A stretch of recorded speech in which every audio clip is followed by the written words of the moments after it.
We're on Facebook Live here at the Nachum Segal Network as we continue our Jewish Unity Initiative in Houston, Texas. A big thank you again to the OU, the Orthodox Union, for presenting our Jewish Unity Initiative 2017 Houston edition in the aftermath of Hurricane Harvey. We continue to ask everybody to do what you can to support what's happening down here. In addition to sending all the moral support through us and other means to Houston, Texas, please make sure to send some financial support by going to any of the highly qualified disaster relief funds, including the one on the OU's homepage at ou.org. Again, that's ou.org. By the way, a note before we speak to Rabbi Wolbe, and here he is. Bring Mordechai in for a second. We have great news.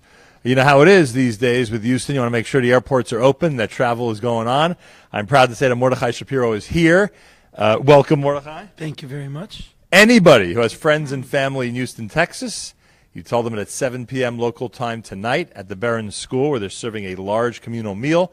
Mordechai Shapiro will be there with us. He is part of our Jewish Unity Initiative mission, and we greatly appreciate that very, very much. And, yeah, we hope to break into song and get everybody even more spirited and joyous tonight here in Houston as we try to bring a little bit of moral support, a little bit of brotherhood and sisterhood to our community here down in Houston. So, Mordechai, we're looking forward to that, and thanks for being here. Very excited. It's going to be amazing. Come down tonight. Don't miss it. There you go. He's revved up and ready to go. We look forward to tonight. I know that people don't only want to hear his music, they want to meet him as well, since he's come all the way from New York to say hi to the Houston Jewish community. We are in the Torch Center. We mentioned earlier in the day, those of you who are watching on Facebook and paying attention to our programming, you know that Rabbi Wolbe leads this incredible outreach organization here in Houston, and he alluded to the fact, actually he more directly told us, that the center, which is usually a beautiful lounge and a great area to hold classes and to attract Jews of all different backgrounds to Torah and mitzvos, usually it's set up in a really nice, great-looking decor. Unfortunately, because of Harvey making his way through southeast Texas, this facility looks a little different. Rabbi Wolbe, thanks again for rejoining me. Thank you. Thank you so much for coming, Nachum. I think this is a perfect example. We'll start right here, Facebook Live. Watch what we're looking at right now, which is, I guess, the estimate is what? If all this had to be removed, at least 3-4 feet of water were in here. Yes, we estimate between 2.5 and 3 feet of water.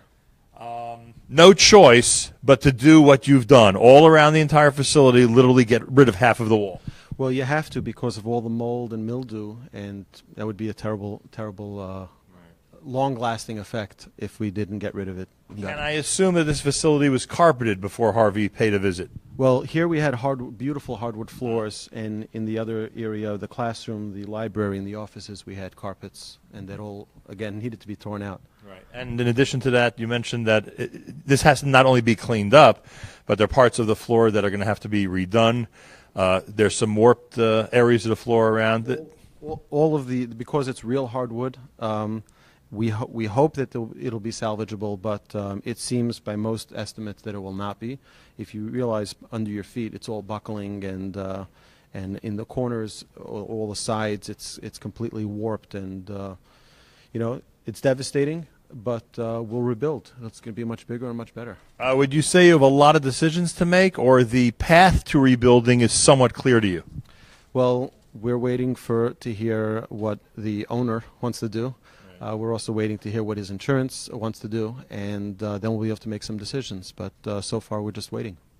After the last storm when we were here, I shouldn't say the last storm, after the last time we were here after that storm, we met people who are leading shuls and organizations that decided to move to other areas of town, stay in Houston, but move around, maybe to a different location, one that's less likely to flood. So I guess whether it's going to be done at this location or somewhere else, the future of Torch is still a little bit up in the air. Well, the future of Torch, Be'ezras Hashem, it's going to be solid. I think the Almighty really loves what we're doing and wants us to stay. But perhaps He's giving us a message to grow bigger, and maybe get a building, hopefully one day. But this area never flooded, ever. In any of the past floods, it's gone maybe halfway up the driveway. So you were never concerned? Till now we weren't. And that's why we didn't have flood insurance. Right. Everyone said it's not necessary because this area never floods. Right, based on history.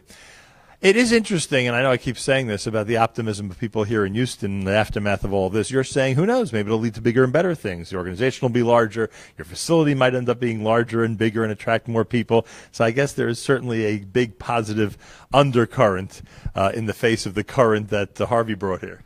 Well, everything is bigger in Texas, even the optimism. And the Curated organizations, huh?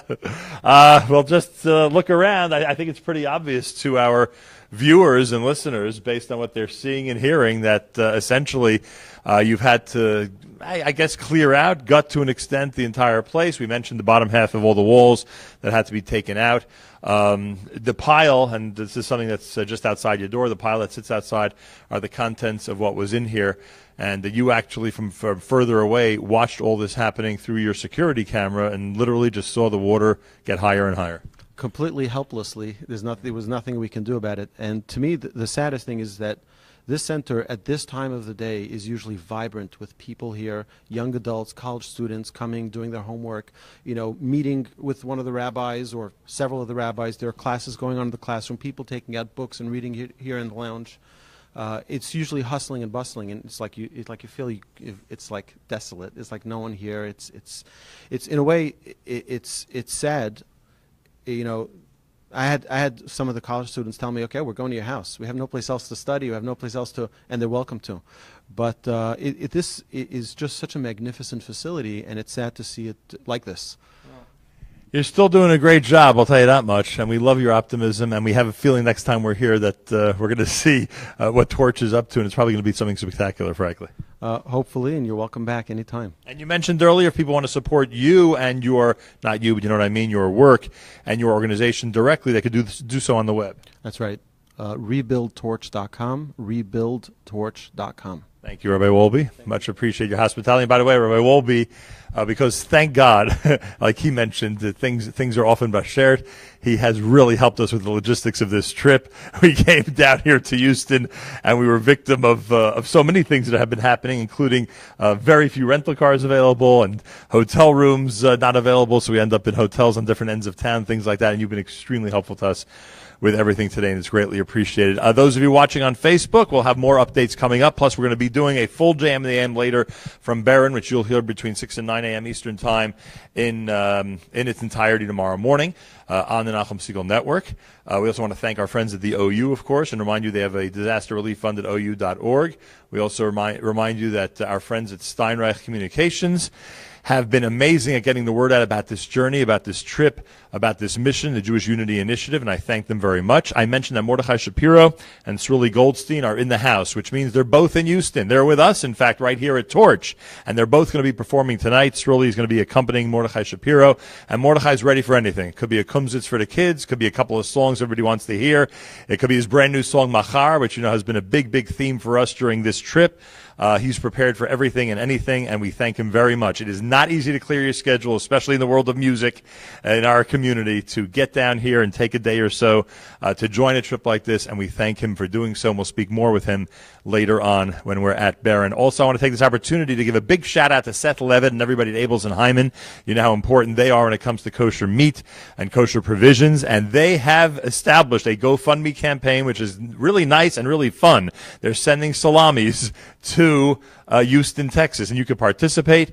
They're obviously subsidizing a lot of it, as you can imagine. All you got to do is to go to a GoFundMe page, go to GoFundMe website, go to send a salami to Houston, and you'll see what they're up to in terms of fundraising for that. They want to get everything done by the end of next week so that all those salamis can be distributed pre-Rosh Hashanah to the community here in Houston, and at least those items could be used for Yontif meals for the holidays. Plenty more coming up. Thanks for watching Facebook Live. Make sure to check out Instagram, because we're posting on Instagram a whole bunch of stuff that's happening as we continue through this journey. Go to Nachum Segal Network on Instagram, and of course Facebook Live. Make sure to tell your friends and family to like the Nachum Segal Network page, and we'll continue with more from Houston, Texas, right here at the Nachum Segal Network.